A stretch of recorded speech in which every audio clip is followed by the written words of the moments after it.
Մեր ռազմագերիների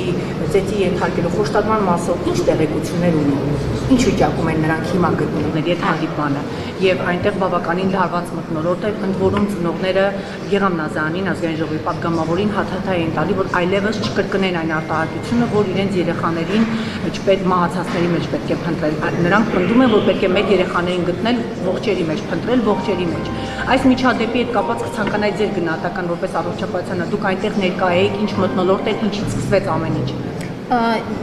Ընդհանուր առմամբ պատկերացնում եք, որ այո, հուզիչ եւ չի կարող այլ մթնոլորտ լինել մեր անհետ կորածների, զոհվածների հետ կապված հարցերի քննարկումները։ Ես կարծում եմ, որ ուրեմն պարոն Նազարյանը իրավունք ուներ արտահայտելու իր տեսանկյունը եւ խոսելու թեմայից առանձնահատուկ կերպով, հասկանալով, որ նրա որդին եւս զոհվել է, բայց հասկանալով նաեւ մեր էմոցիոնալ, այսպես շատ զգայուն վիճակը այս թեմաներով, այո, կարող է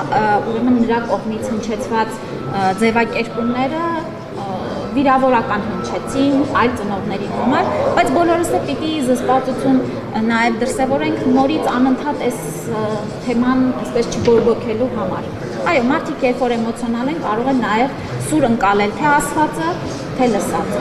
Իսկ ներողություն, դուք անձամբ այդ օրը ելույթ ունեցաք, ձեր կատարած աշխատանքը ներկայացրեցիք ծնողներին։ Այո, ես ունեցա զեկույց եւ իհարկե հարցերի պատասխանեցի։ Իսկ ինչ կասեք ծնողները եւ 7.5 ժամ քննարկումից հետո, երբ դուրս եկան նիստերի դահլիճից, անձամբ ես հարցեր եմ ուղղել հարգելի ծնողներ, երկրորդ հանդիպումն է, ինչ գնահատական կտակ այն